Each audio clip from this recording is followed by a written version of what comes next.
everybody. Come on in. Come on in the room. Come on in the room. We are back tonight to talk K-pop Demon Hunters. Tyra, how are you today? And are you ready to get into all of the K-pop and all of the Demon Hunters? Are you ready? Hell yeah, my little soda pop girl. What's up? I'm absolutely here for this. I'm glad that we watched this. Y'all get in here. This is really out of the norm for us as far as the discussion. But who's gonna pass up on K-pop Demon Hunters? Not me. Listen, I'm so glad I watched, but of course we're going to get into it. Let me just say hello to everyone who's here already. Welcome, welcome, welcome. This should be a fun live, not a long live. We're here for a good time, not a long time, but it's going to be fun. Tony T, welcome, welcome, welcome. Good to see you. Happy Wednesday, is it? Hey, Anakin, not Vader. What's going on? What's going on? Hey, Roomy fan, what's up? Hey, TP, what's going on? What's good? What's good? Hey, Leslie is blessed. Hey, y'all in the room. Hey, hope everyone is having a good time. This should be really fun. You guys, I was so pleasantly surprised. Tyra had told me about this maybe a month ago, and she was like, I don't know. I feel like maybe we should go over here. It's like the most viewed thing on Netflix like ever. You know, people are running it up. And she's like, and so finally, we've decided to venture over here in the K-pop Demon Hunter streets. And Tyra, we start here every single time. I want to know from you overall thoughts, because you're not an animated person, like in terms of your viewing options. So this is completely outside of the scope for you. But what did you think overall thoughts? Now I'm not an anime person, but like animation, I'm gonna go over there with some animation. As popular as this movie maybe was, the boy brought it into my Rolodex. I was like, "But what are you watching? And why are you watching it so many times? Baby, how long you gonna play that song? Is it on a loop?" Like my son wore K-pop Demon Hunters out. I had to go see what it was about. By the time I got there, baby, it wasn't just for kids. Everybody is enjoying this, and I can completely understand why. This is a breath of fresh air for the animation world. You know, we get a lot of Pixar, Disney, DreamWorks situation kind of stuff down our throats, and everything is just really formulaic and the same. This was really good. I had so much fun here. I had so much fun. This was really adorable. I love the animation style. I like how we went back and forth between certain things. I even like some of the more so stereotypical things because they was gonna have the older Asian moms in front of the concert, ready to get rubbed on by the Sajima boys. Okay, it was fun. It was fun. It was it was it was K-pop, but not like in okay, we're just gonna throw a little yang yang around the house because who's really paying attention to the songs in this film? As far as Disney is concerned, I know we have our movies where the songs were carrying us through. I don't think we've heard anything as far as like a soundtrack that was sticking to the universe since like maybe Encanto, maybe That's what I Bruno. was going to say. You don't know Yeah, about Bruno. That's the one. yeah, since Bruno, but it's just really rare. I like how cultural this was and how we stuck to more of those K-pop roots. But baby, it grabbed everybody. It's in the phone. It's in the phone. I gotta download it. Okay, my little soda pop in them. It's in the phone. Takedown is in the phone. I'm gonna have it on a loop. And that is the main thing you're going to take away from not only these great characters. I will be interested in us getting another installment of this film because it was just that fun. But baby, the music carried this a long way, along with the characters and them little cute boys, little cute ass boys. I had a good time with this. I did too. And honestly, I went into this not knowing what to expect. I was like, okay, are we going to get like into like cringe vibes? But if this didn't do anything, it transported me to my childhood when you watch things and really got like joy from it. I didn't know what to expect, but it was a cohesive story. It was fun. Our characters were fun. We didn't have to go super, super deep to have a good time with these girls. I enjoyed it. Even our villains, all of that. It was like, okay, we're gonna have a villain with a heart of gold. Let's go over here, and we got a little tinge of romance. Like it hit all of the key points, and the music was good. It was catchy. I found myself bobbing too. She was talking about, I'm not trying to. Why are we bobbing our heads? Because I mean, the boys were vibing, the girls were vibing. This was just overall just a really good time. And I honestly feel like it's safe for your kids to watch. Like a lot of Mhm. stuff is kind of suspicious when it comes to children's programming. I think this is age appropriate and I think it runs the gamut. But I too felt the same way. There hasn't been like an animated movie that has captured me this way since Bruno Nim Encanto. Did you see Turning Red? Hmm? The animation. Did you see Turning Red, the movie? No. Okay, I'll maybe put this over there with Turning Red because I enjoyed that also. I don't know what Turning Red is. What is that?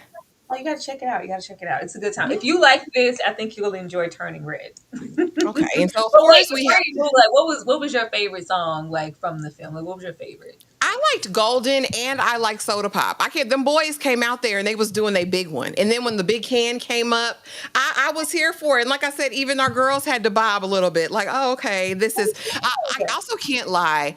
I did like Zoe's reps. I did. I was like, girl, you better go off, Zoe. Listen, It's like, yeah, and what? I had gold. I had like Soda Pop up here and Golden up here. Then by the time we got to the end and we got the my voice without the lies, this is what it sounds like. I was like, oh, this is a bop. Let me put this in my phone. Tyra, please. I'm She's gonna like, go I've with got a this is what playlist. it sounds like. I'm finished. I've got a playlist, but I have been hearing Leslie says the way sequels don't be hitting. I'm afraid for one. There's speculation. I was down there a little bit in them streets, and they're talking about a two, and you know Netflix like a two. They like a sequel around there. But of What course you we got to say? get into it. Is this what? Yes, K-pop. Why? I'm talking about it. Can I help you?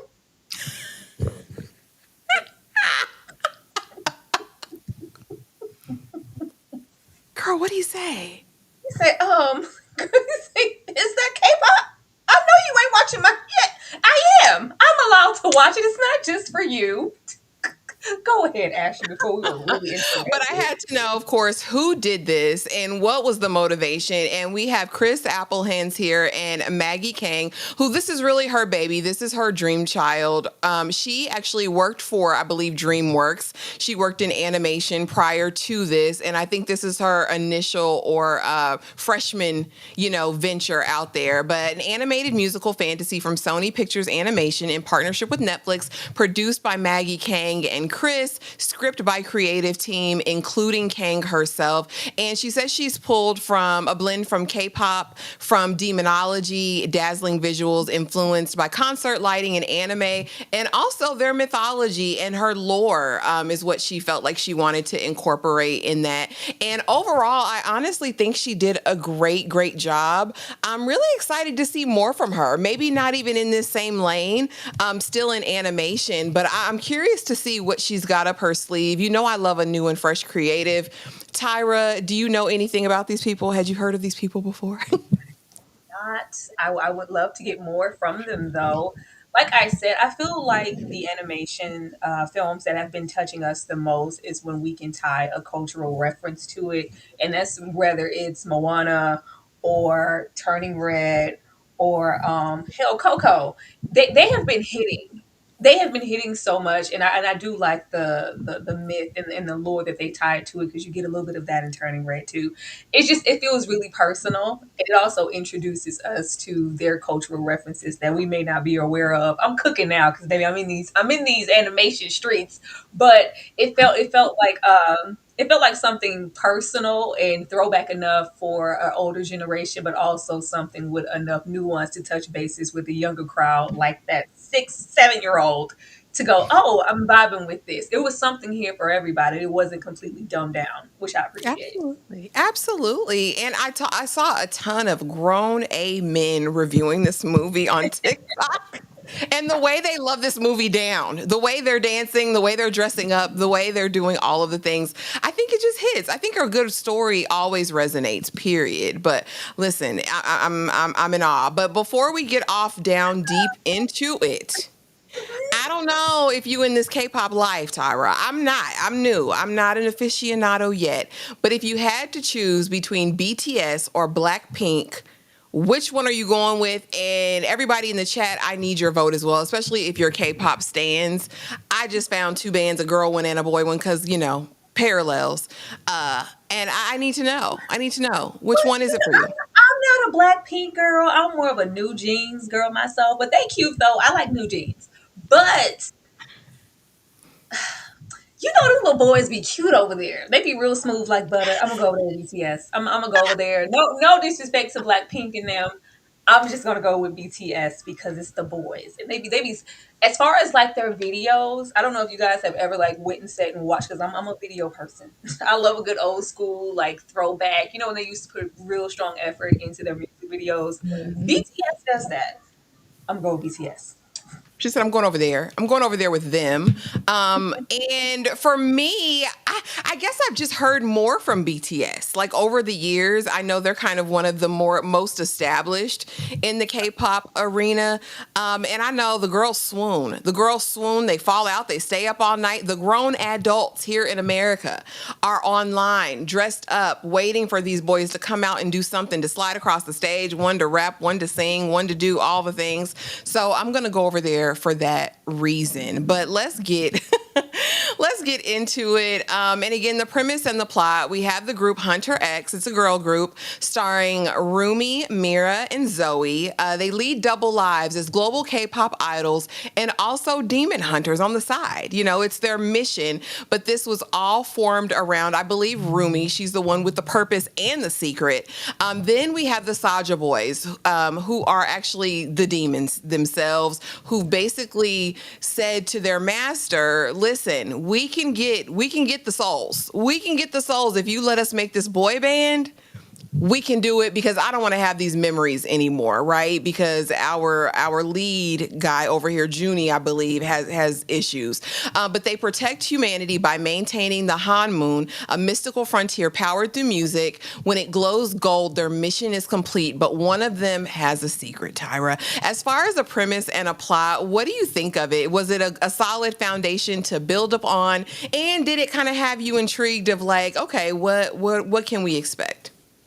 Yeah, this could have been extremely surface level, like demons, hunters, let's go. They didn't have to put any extra sauce and depth in it when we got into our demonic characters here.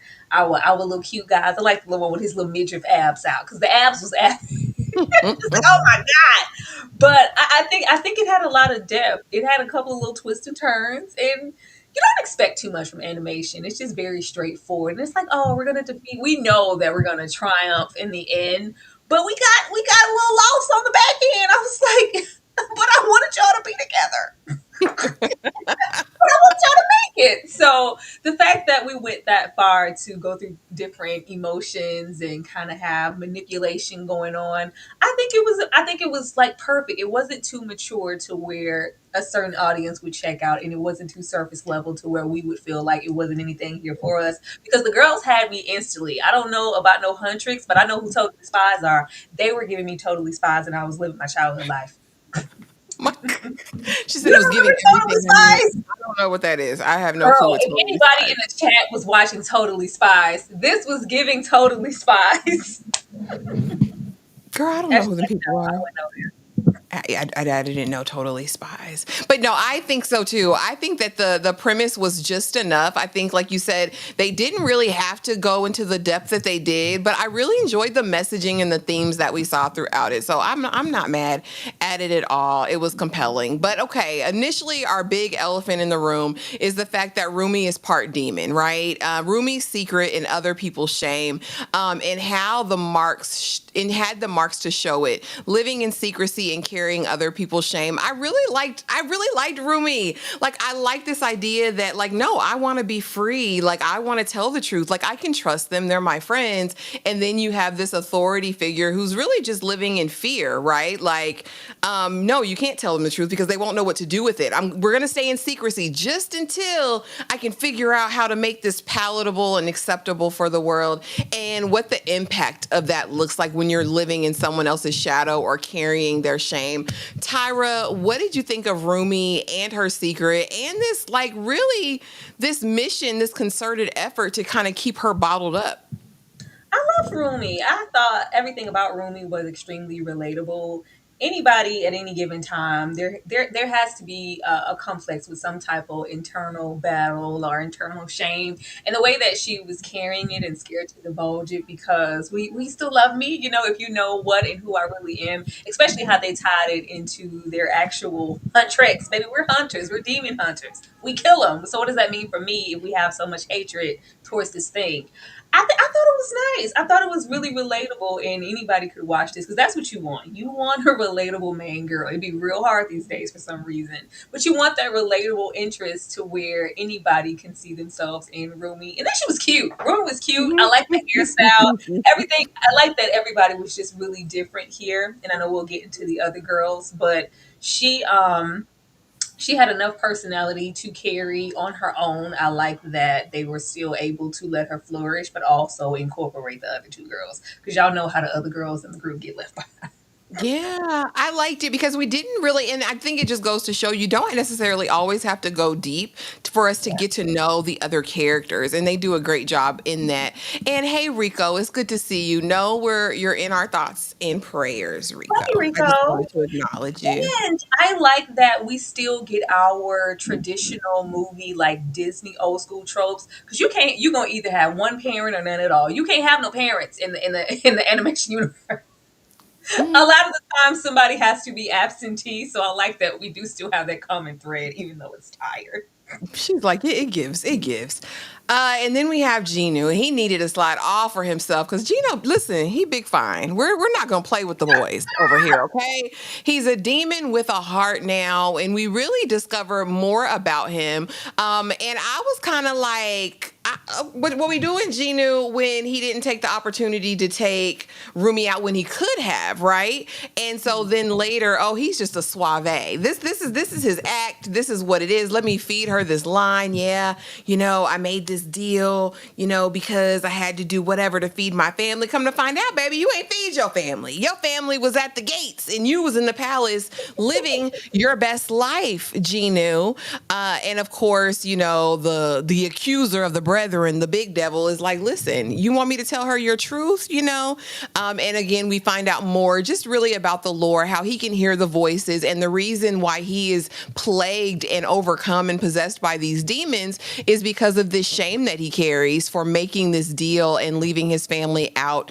And I guess we understand from this too, the reason Rumi doesn't hear the voices and isn't really under the control is because this wasn't her shame to carry. This is something that was passed down, that she's kind of being forced to carry. But what did you think about Genu as our likable villain, I guess, villain?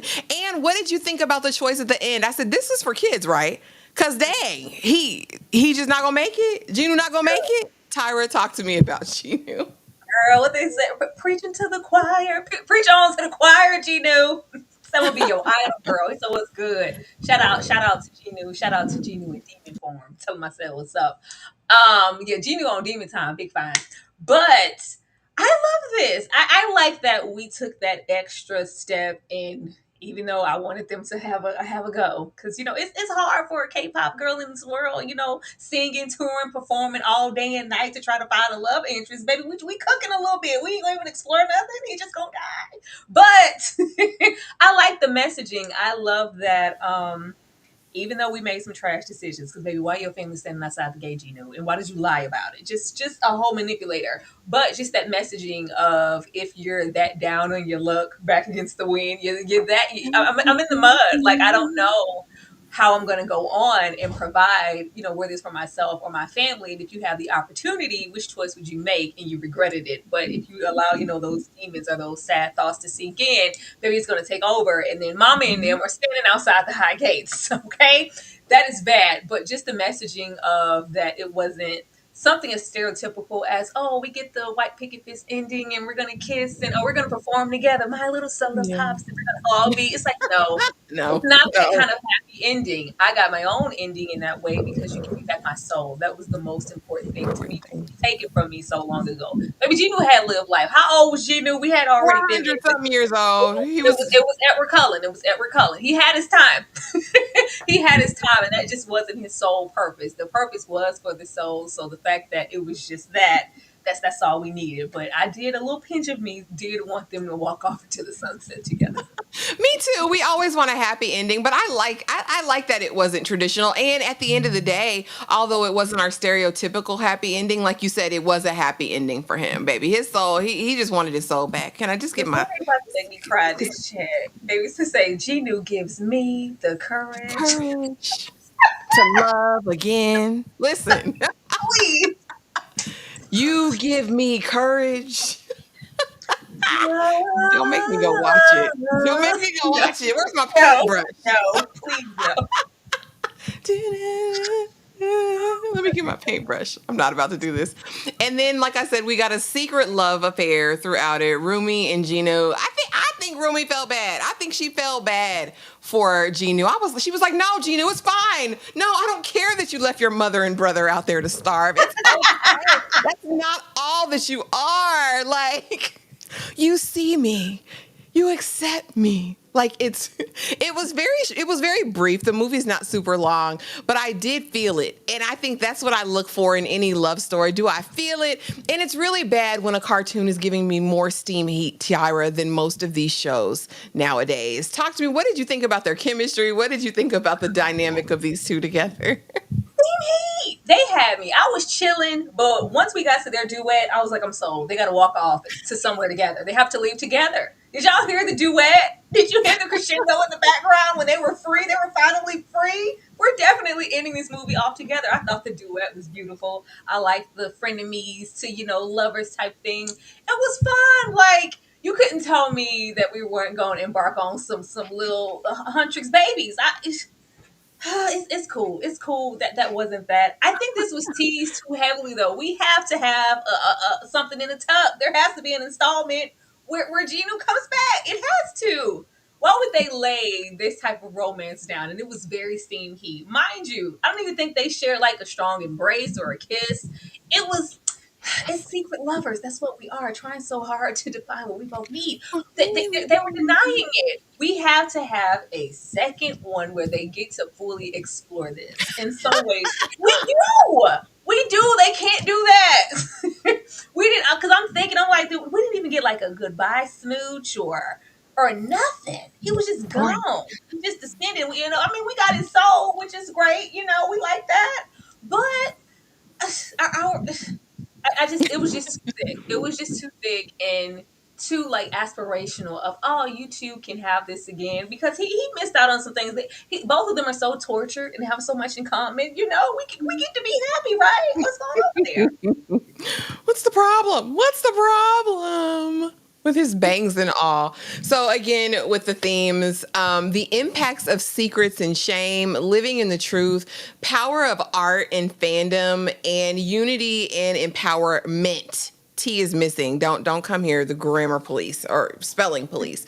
It's a typo. But I want to talk about kind of each of these themes, Tyra. These are the ones that kind of just stood out to me, especially the power of art and a fandom. I think what they like captured really effortlessly and very quickly in this is how quickly fandom and allegiances can change when the new beat is on the street, honey. Because it was like Hunter X who? Like who? Who are they? The Saja boy. Listen, they're here now. So, Tyra, any of these themes that stood out to you, what did you think, especially about the power of art and fandom and how music is transformative and you can get these people were losing their souls left and right. They said there's a million missing people in the town. Girl, we're all. There's always, since way back when, been themes of messaging through music. Baby, you can't tell me any different. I absolutely believe it. But the way that they were like taken, like what is that? I can't even remember what they said in the Idol song. But he was like, "We got we got your spirit. Now I'm coming for your soul." Like they're verbally saying what we're gonna do, and it's just like, oh yes, they're just completely taken, and it's just like, if we can feed it to you, we're gonna get it.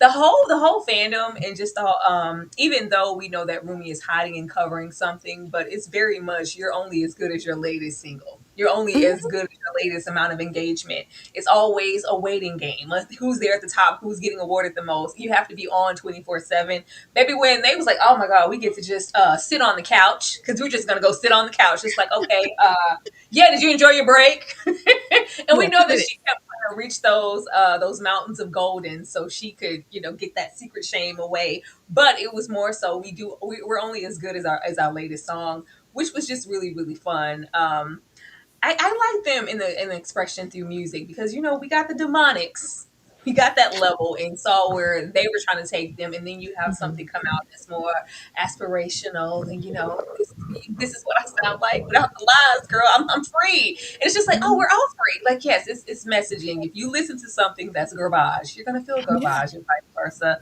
Mhm. The living in the truth was just great. I'm about to go real camp rock in a minute. This is real. This is me. I'm exactly where I'm supposed to be. It was very that. It was reminiscent of those old like Disney movies that, show your age, people in the chat.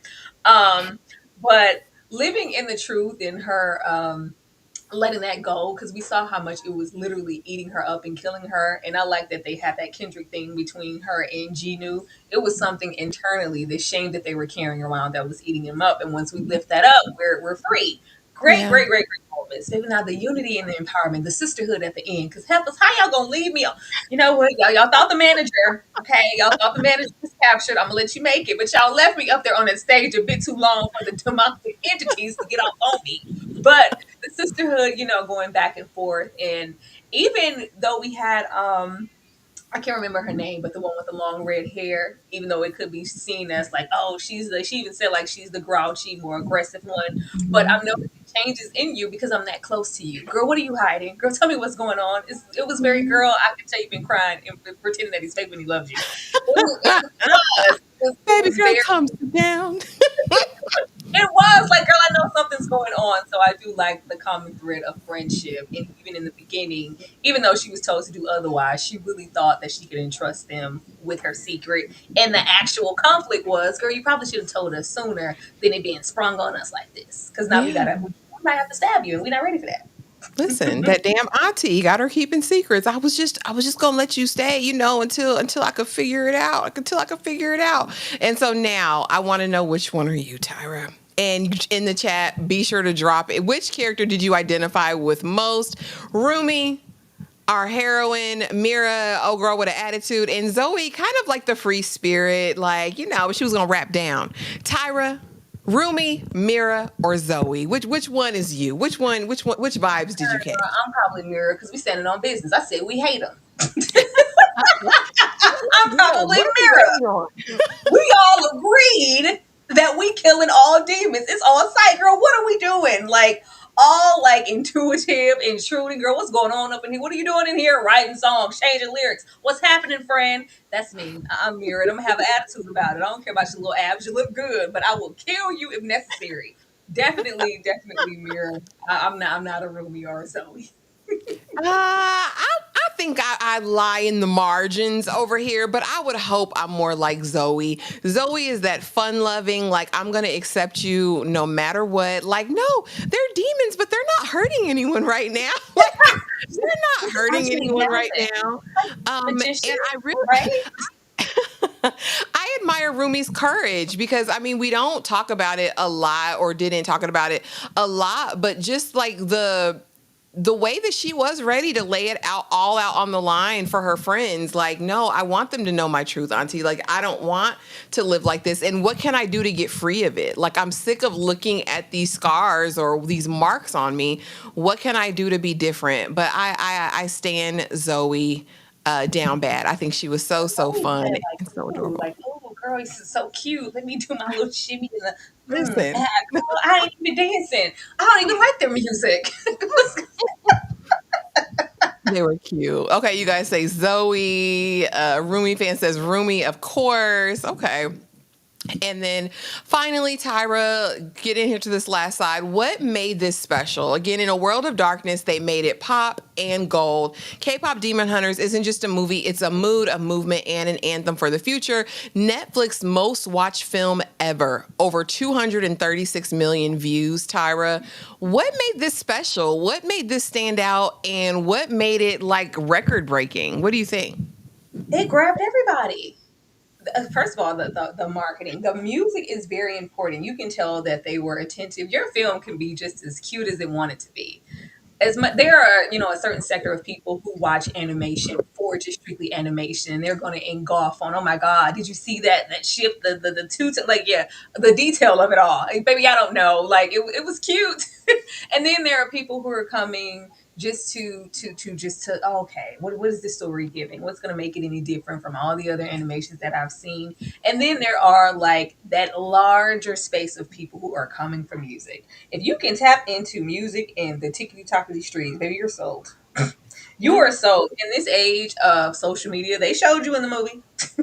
In this age, I mean, it could have been the best movie, and it is a very good movie. But I think what made this special was the music and how it kind of got into just everybody's headspace. I didn't even know, like, until I watched it. I was like, oh, so this song that I've been hearing, kind of here and there, kind of on my timeline, this is from this. I didn't even know that this was that. Like, I think that they captured something with that, and whether it's on Apple or whatever, I'm sure a lot of people went back, especially kids, mine being one, to replay that music. They loving the story and everything, but they're going to those songs. Absolutely. And then to find out that they released a sing along, like to Yes, accompany this, I'm I like, watched it. yeah. I think it's like you have all of the stars aligning, like it's kismet. Like I think everything was just hitting. I think the story was good. I think the performances, the cast is super super stacked. I didn't make a slide for that, but go look at the cast. It's immaculate. You've got some familiar faces that you've seen before, especially if you're into like K dramas and stuff. But I really think that everything with all cylinders were a go. I think from the story to the animation to the artistic choices to the music, it just felt right. It was just really really good. Any other thoughts on this one, Tyra? Any final thoughts on K-pop Demon Hunters? Are you glad we watched and talked Of about it? course, of course. Nothing except that another thing that it has, I would watch this again. So many things do not have rewatch quality. I would gladly watch this again. If it came on, I wouldn't turn it off. I'm going to watch it and have a good time. It's a great movie. I feel like it's going to go on. And if you hear me in the back, be sure to sprinkle some hot sauce on that part too, and let Rumi and them live their best life. Okay, please sprinkle it. TMC says the fact that they were able to put it in theaters for a weekend after being streamed for over a month is astounding. And it did numbers in the theater too, I'm sure. I'm sure it did. That's crazy. Mira, keep that same energy. Listen, Mira was not a game. She was not a game in those streets. When Zoe said that, the look they gave her, very Lawrence Fishburne, like Ike Turner. Oh gosh. But you guys, that was K-pop Demon Hunters. Thanks so much for coming through. Tyra, anything you want to let the people know before we get out of here on this one? We'll be back in like 5 seconds. Don't leave. Do not go too far. We're going to come back and talk about a hot mess of a mother, about some catfishing at a high school, and tragic situations, questions that need answers. It's going to be a good time. More Netflix shenanigans. Be sure to come back and join us shortly. Absolutely. 8:15 Eastern Standard Time. You guys be there. We will be talking Unknown Number, the high school catfish. It's time to talk about it. But thank you guys so much for being here, and we will see y'all in just a few short minutes.